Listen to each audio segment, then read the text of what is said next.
मेरा नाम राज ठाकुर है और मैं यूपी से हूँ। मैं यूपी डिस्ट्रिक्ट जालौन के ओराई सिटी में रहता हूँ। ये घटना है ओराई से 170 किलोमीटर दूर ग्वालियर के रास्ते की। 25 मार्च 2023 को मेरे साथ ये घटना घटा था। तो दोस्तों, इससे कुछ दिन पहले 11 मार्च को मेरे फ़ोन में एक मेल आया इंडियन एयरफोर्स से कि एडमिट कार्ड इशू हो गया है। मैंने देखा तो मेरा सेंटर ग्वालियर में था। मैंने सोचा कि ग्वालियर एग्ज़ाम देने मैं अकेला जाऊंगा। वहाँ जाके एक दिन होटल पे स्टे करूंगा और अगले दिन एग्ज़ाम देके वहाँ से चला आऊंगा। पर दोस्तों, मेरे किस्मत की लकीर तो मुझे कहीं और ही ले जा रही थी। 2 दिन बाद मेरे नाना के वहाँ से कॉल आता है। मेरे नाना बताते हैं कि उनके बड़े भाई मतलब मेरे बड़े नाना अब नहीं रहे, तो इसीलिए मेरे मम्मी पापा को वहाँ जाना पड़ा।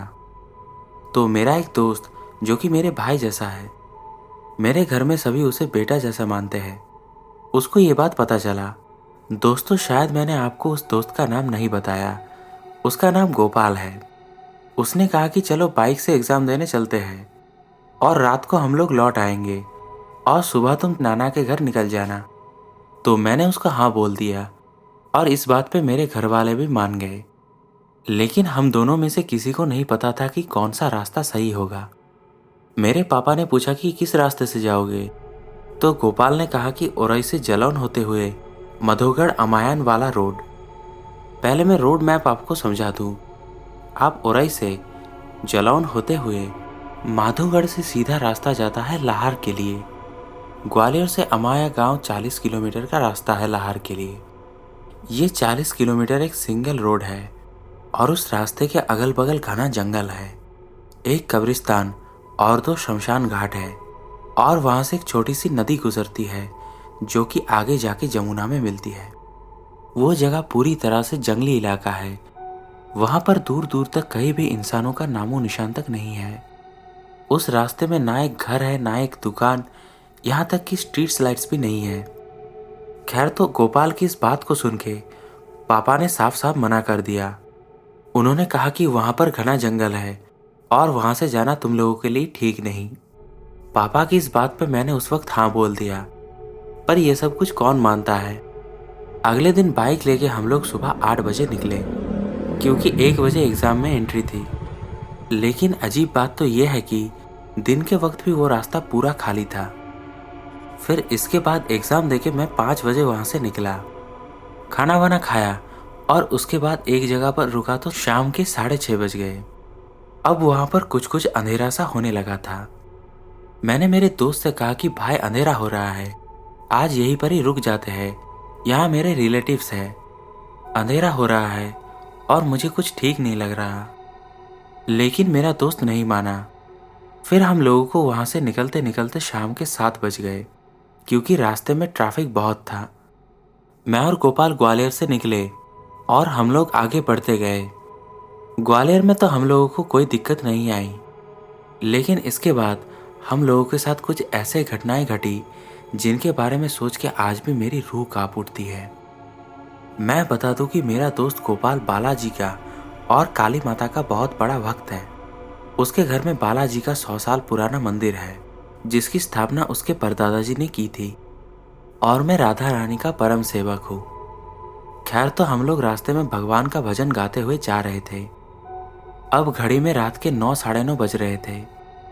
फिर जैसे ही हम लोग हाईवे छोड़ के जंगल वाले रास्ते में आए तो मेरे दोस्त ने बाइक रोकी और कहा कि भाई देखो, हमें पता है कि इस रोड पे कैसी बातें होती है। ये बात सुन के मुझे और डर लगने लगा। फिर गोपाल ने कहा कि हिम्मत रखना। इसके बाद हम दोनों आगे बढ़ने लगे। आगे रास्ते पे हमें एक पेट्रोल पंप मिला और उस पेट्रोल पंप में हमने तेल डलवाया। बाइक में तेल डालते हुए उस पेट्रोल पंप वाले भैया ने हमसे पूछा कि तुम लोग कहाँ जा रहे हो। तो हम लोगों ने बताया कि जालौन जा रहे हैं। ये सुन के उनके अंदर ठंडी लहर दौड़ पड़ी। उन्होंने हमसे कहा कि रात को इस टाइम पे तुम लोग जिस रास्ते से जाने वाले हो वहाँ से दिन को कोई नहीं गुजरता, उस रास्ते से मत जाओ, मुश्किल में पड़ जाओगे।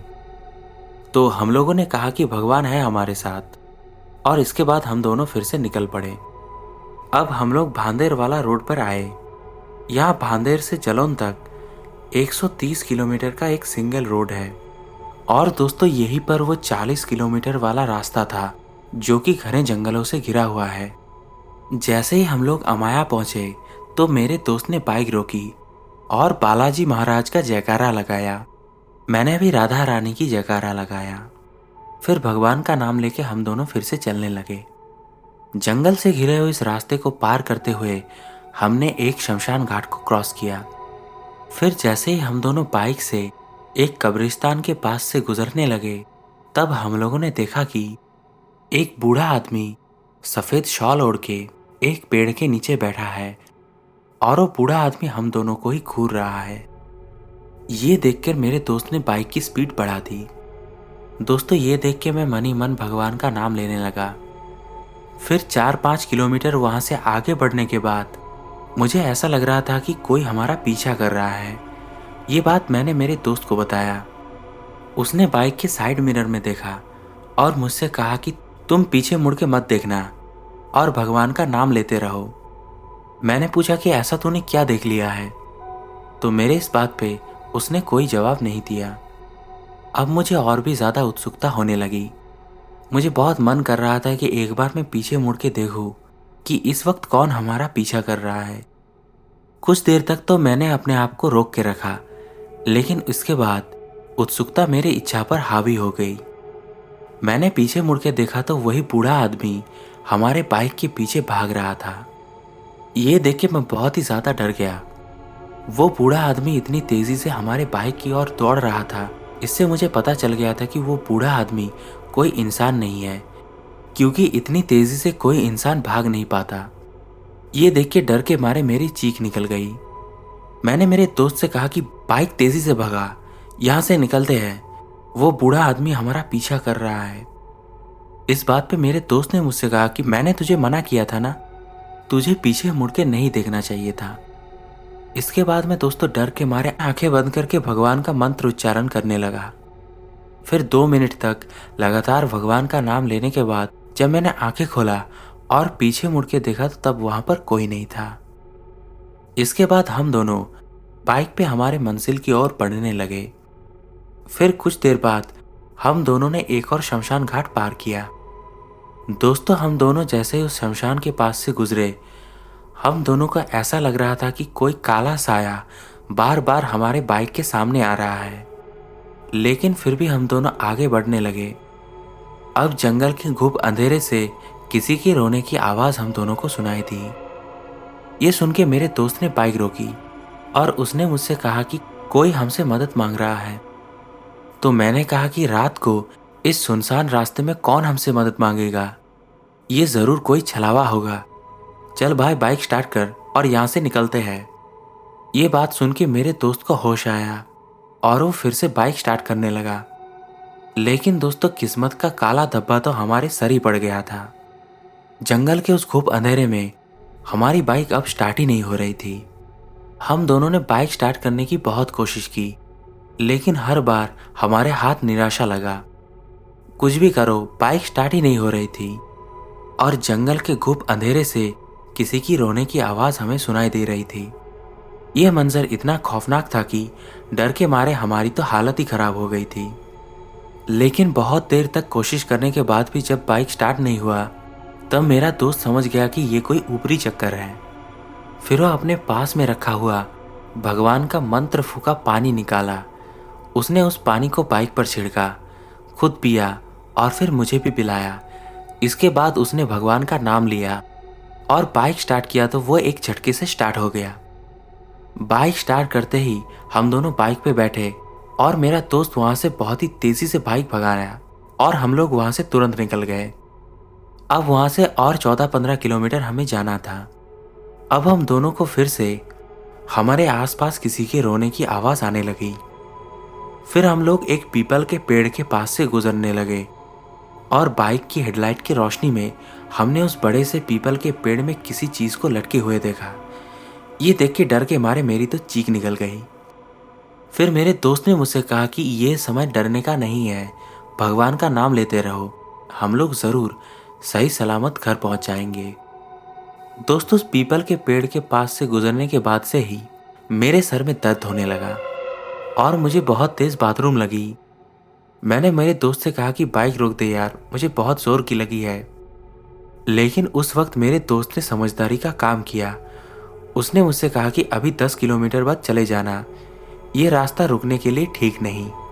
भाई थोड़ा अभी रोक के रख। अब मैं बहुत ही ज़्यादा दिक्कत में था।